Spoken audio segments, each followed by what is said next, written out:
Bank rejects Donald Trump's transaction, but when he bought the entire building, the staff resigned. They rejected Donald Trump. Big mistake. Because what happened next wasn't just business. It was a spectacle. He didn't sue. He didn't rage. He simply bought the entire building Premier Bank called home. And then, the staff walked out. Every single one. This is how a simple no became the ultimate "I told you so." The crisp breath of early autumn kissed the canyons of Wall Street, carrying with it the scent of roasted coffee beans and the palpable hum of ambition. Sunlight, still tinged with the warmth of summer, sliced through the steel and glass facades, briefly illuminating the ceaseless ballet of yellow cabs and hurried footsteps below. It was a Tuesday morning, the kind where fortunes were made and lost before the first lunch bell chimed. Dominating the cityscape, a monolithic testament to financial might, stood Premier Bank. Its granite facade, polished to a mirror sheen, reflected the aspirations of a city that never slept. The vast lobby, a cathedral of commerce, echoed with the hushed pronouncements of important deals and the frantic tapping of hurried footsteps. Sunlight streamed through the immense, arched windows, illuminating the swirling dust motes in the still air. Into this sanctum of wealth and power strode Donald Trump. His presence was a force, an almost tangible wave of confidence that parted the morning throngs like the bow of a ship cutting through water. His charcoal suit, impeccably tailored, seemed to absorb the ambient noise, drawing attention with its quiet authority.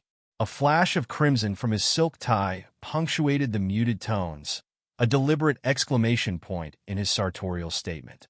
He moved with a deliberate stride, his gaze fixed ahead, a man on a mission. Trailing slightly behind him, her expression a carefully constructed mask of professional composure, was Ava Carter. 5 years as Trump's executive assistant had honed her ability to anticipate his every need, to navigate the shark-infested waters of his business dealings with grace and efficiency. Today, however, a subtle tremor of unease ran beneath her calm exterior. She clutched the weighty leather portfolio containing the proposal documents, her knuckles white against the dark grain. "Are you absolutely certain about handling this in person, Mr. Trump?" Ava ventured, her voice low and discreet, barely audible above the murmur of the lobby. "Our financial team is exceptionally well prepared." Trump cut her off with a curt gesture, his eyes scanning the polished expanse of the lobby, taking in every detail. "Some conversations, Ava, demand a personal touch. These banking institutions, they need to feel the weight of your conviction. Understand?" Ava, well-versed in Trump's particular brand of persuasive diplomacy, simply nodded. She recognized the almost predatory gleam in his eye, the barely suppressed thrill of the impending negotiation. This wasn't merely a business transaction. It was a contest, a challenge to be met and conquered. As they approached the elevators, the hushed reverence of the lobby seemed to deepen. Heads turned, whispers followed in their wake. "That's him, Trump." The elevator, lined with polished mahogany and mirrored panels, ascended smoothly, carrying them towards the executive heights of Premier Bank. Inside the confined space, Trump meticulously straightened his tie, his reflection a critical audience. Ava watched him, a silent observer of his pre-battle ritual. He seemed to gather an almost visible energy, his posture becoming straighter, his gaze more focused. Today felt different, the air thick with a tension that went beyond the usual high stakes of Trump's dealings. The door slid open on the 42nd floor, revealing a hushed realm of understated opulence. The reception area, a testament to Premier Bank's long-standing prestige, featured walls adorned with muted landscape paintings and a thick, sound-absorbing carpet that muffled even the most deliberate footstep. Behind a minimalist desk of polished granite sat a woman in her late 40s, her demeanor radiating practiced efficiency. "Good morning," Trump announced, his voice cutting through the stillness with its distinctive timbre. "Donald Trump, here to see Mr. Alastair Finch." The receptionist, her name tag identifying her as Ms. Eleanor Davies, glanced up, her professional facade momentarily faltering before snapping back into place. "Ah, yes, Mr. Trump. Mr. Finch is expecting you. Please, have a seat. May I offer you and Miss Carter some coffee while you wait? No need, Trump replied, his tone dismissive yet not impolite. Simply inform Mr. Finch that we've arrived. Within moments, the heavy oak door of a corner office swung inward, revealing Alastair Finch. He was the archetypal chief lending officer, silver hair impeccably styled, a bespoke suit that hinted at Savile Row tailoring, and rimless spectacles that perched on his nose, lending an air of intellectual gravitas. His smile was practiced, radiating an almost paternal warmth. Mr. Trump, Finch greeted, extending a hand in a gesture of practiced cordiality. A pleasure. Ms. Carter, welcome. Please come in. Trump's handshake was firm, a silent assertion of dominance that belied the polite exchange. He had long understood that the subtle nuances of every interaction, even a simple handshake, held a potential for leverage. Finch's office was a predictable tableau of established power and wealth. Panoramic windows offered breathtaking views of the sprawling metropolis, a testament to the bank's commanding position. Expensive, yet understated, artwork adorned the walls, pieces that likely held more sentimental than aesthetic value. The mahogany desk, vast and gleaming, seemed to stretch into infinity. Strategically placed family photographs offered a glimpse into Finch's curated personal life. Smiling children, exotic vacations, a life of effortless privilege. Please have a seat. Finch gestured towards plush leather armchairs that swallowed you in comfort. So, Mr. Trump, what brings you to Premier Bank this morning? Trump settled into the offered chair, placing the weighty leather portfolio on the polished surface of the desk. I'm seeking financing for a significant new development in Atlantic City. A project with the potential to redefine the entire coastline, as you'll see. Finch picked up the portfolio, his expression remaining carefully neutral. He began to peruse the meticulously prepared documents, his eyes scanning the financial projections, the architectural renderings, the market analyses. Ava watched him intently, a knot of apprehension tightening in her stomach. She had an almost preternatural ability to read the subtle cues, the micro-expressions that betrayed a person's true thoughts. Something in Finch's demeanor felt resistant. Impressive, Finch conceded after several minutes of silent study, his tone measured, betraying neither enthusiasm nor outright rejection. Ambitious, certainly. The Atlantic City market, however, carries a certain inherent volatility. Volatility for some, opportunity for those with vision, Trump countered, a subtle edge creeping into his voice. This development will be unlike anything else on the boardwalk. Luxury retail, high-stakes gaming, world-class entertainment. We're talking about creating a destination, not just another casino. Finch nodded slowly, his gaze unwavering as he turned to a particularly detailed financial statement. Ava noticed a subtle tightening around his mouth, a barely perceptible shift in his posture. This was the pivotal moment, the subtle dance between potential and perceived risk. Mr. Trump, Finch began, his voice adopting a colder, more formal tone. While we commend your ambition, Premier Bank has reached a decision regarding your loan application. We will not be moving forward with the financing at this time.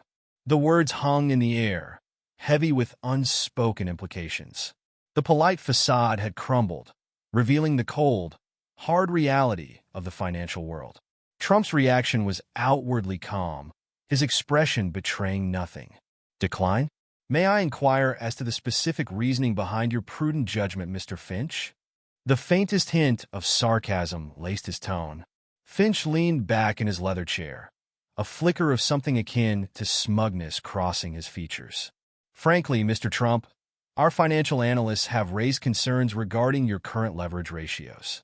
Furthermore, the projected valuations of certain assets appear optimistic, shall we say. Premier Bank has a fiduciary responsibility to its shareholders, a responsibility that necessitates a certain cautious approach. He punctuated his pronouncements with a small, condescending smile that sent a jolt of anger through Ava. The sheer arrogance in his dismissal was almost tangible.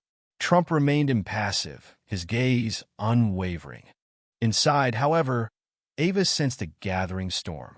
She had witnessed this controlled stillness before, the deceptive calm that preceded a calculated and decisive countermove.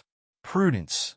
Trump repeated the word, his voice dangerously soft, each syllable enunciated with precision. So, in your esteemed and utterly prudent assessment, my proposal falls short? Finch chuckled lightly, a sound that grated on Ava's nerves like fingernails on a chalkboard. With all due respect, Mr. Trump, we believe your current financial commitments might be overextended. Perhaps a development of this scale is, dare I say, a touch ambitious, even for a businessman of your renown. The emphasis on even for was a deliberate barb, laced with a condescension that bordered on insult.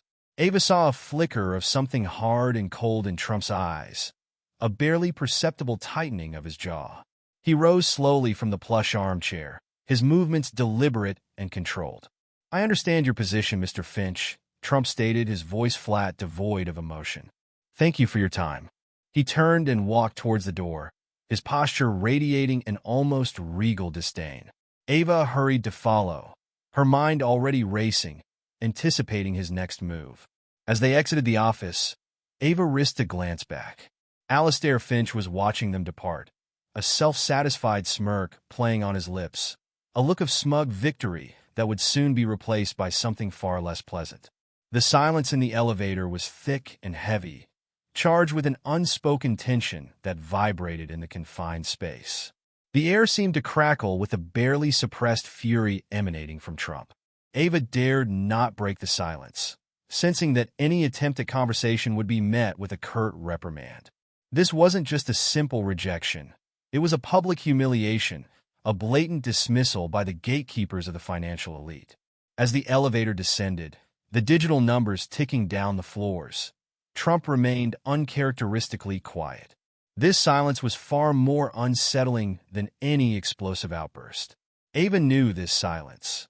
It was the sound of gears turning in his mind, of strategies being formulated, of a plan of retribution taking shape. Stepping out of the elevator and into the bustling chaos of the lobby, Trump finally spoke, his voice low and dangerously controlled, each word clipped and precise. Ava, I want everything. Everything you can dig up on this building. Ownership structure, maintenance records, tenant leases, every damn detail. Leave no stone unturned.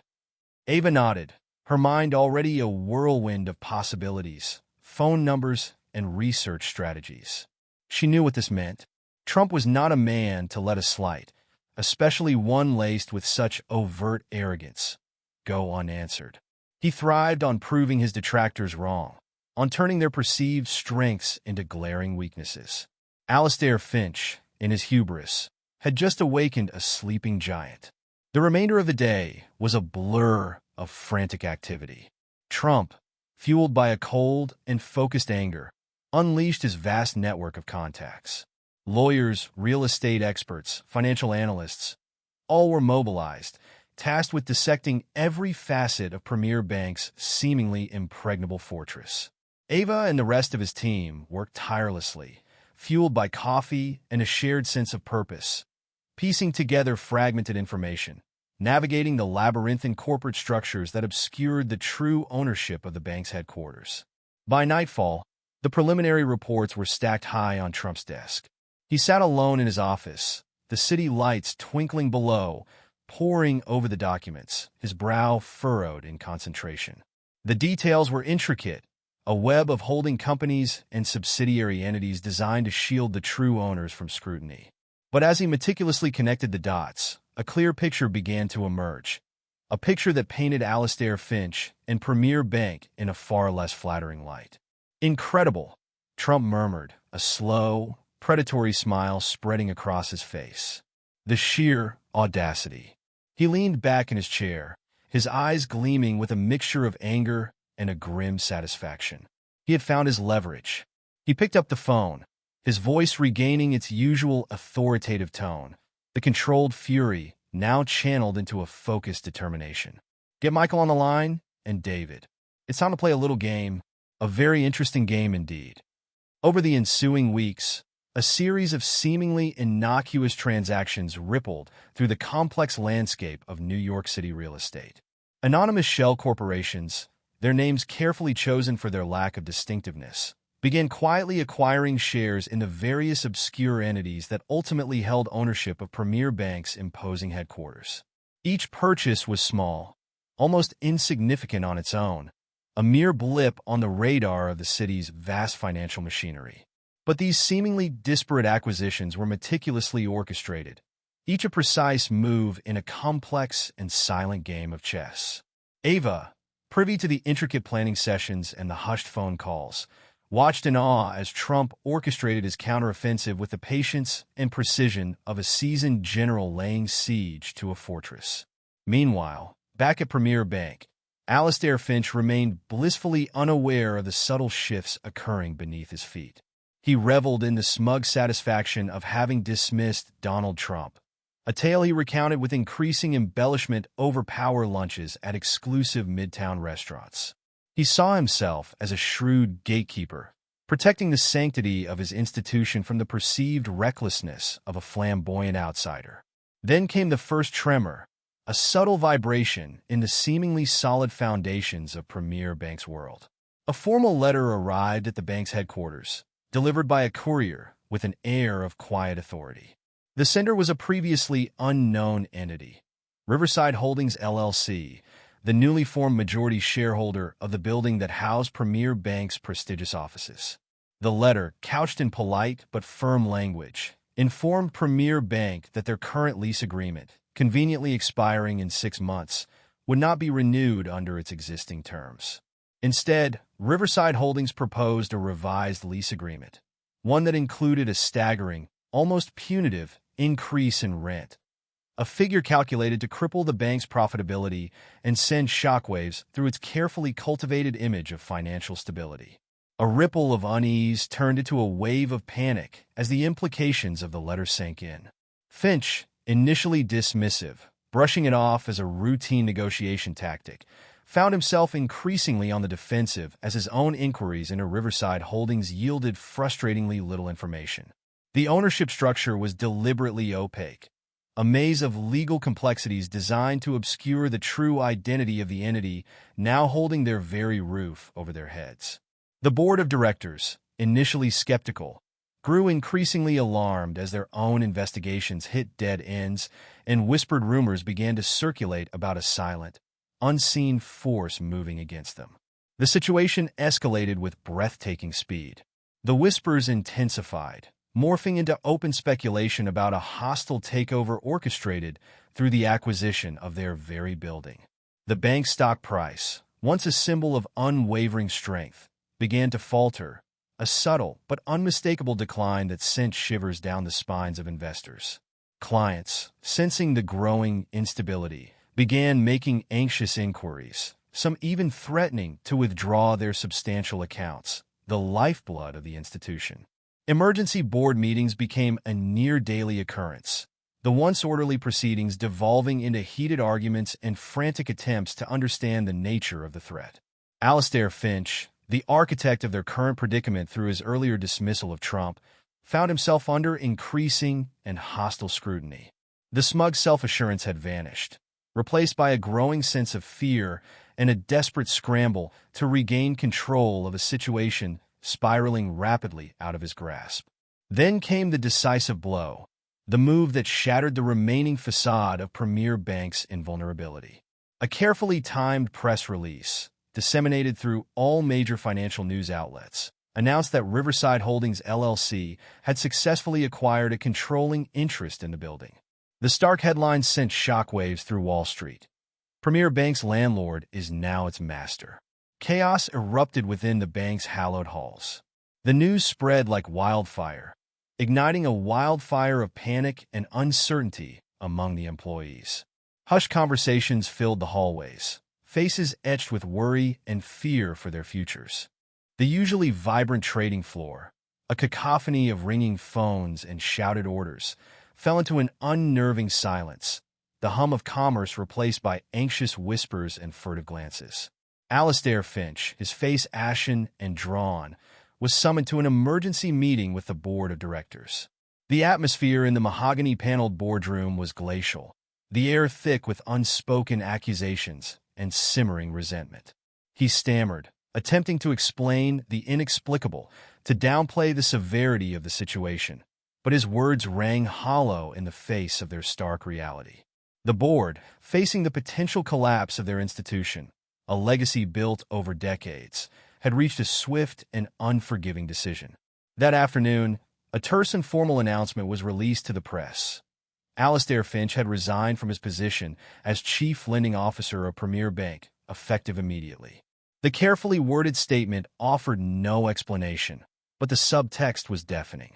Meanwhile, miles away, high above the city in his opulent office overlooking Central Park, Donald Trump watched the unfolding drama with a quiet sense of satisfaction.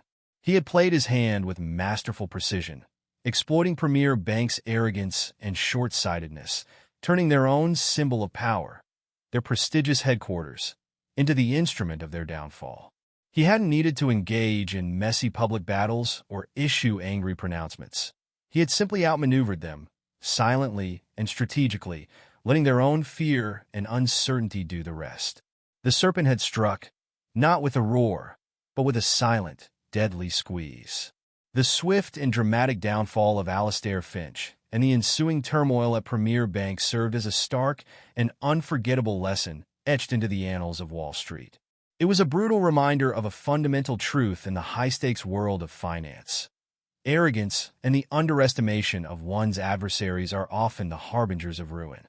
Finch's dismissive treatment of Donald Trump, fueled by a sense of intellectual and social superiority, had blinded him to the man's relentless drive, his strategic acumen, and his unwavering capacity for retribution. Trump's victory was about far more than just securing a loan for his Atlantic City project. It was a potent demonstration of power, a meticulously calculated act of vengeance against those who dared to belittle him and dismiss his ambitions.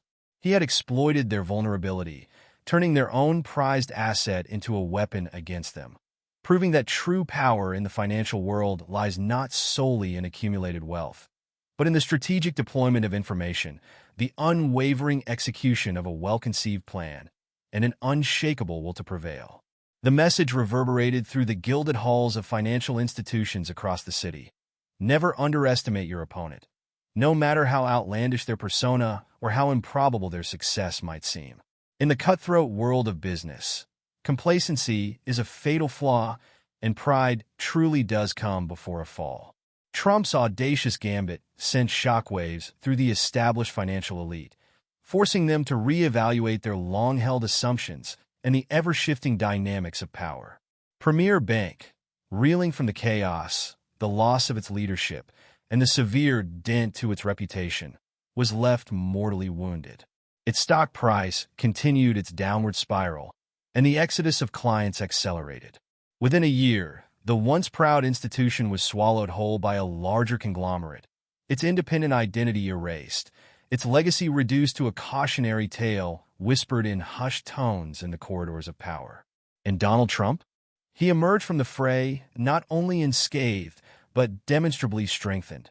His reputation as a shrewd negotiator, a relentless adversary, and a master of the strategic long game further cemented. He had not only secured his financing, albeit through unconventional means, but had also delivered a masterclass in strategic retaliation, a lesson in the devastating consequences of underestimating the ambition and the resolve of a man who never forgets a slight. The price of dismissal, as Alastair Finch and Premier Bank learned in the most brutal of ways, could be the utter and irreversible collapse of your entire world.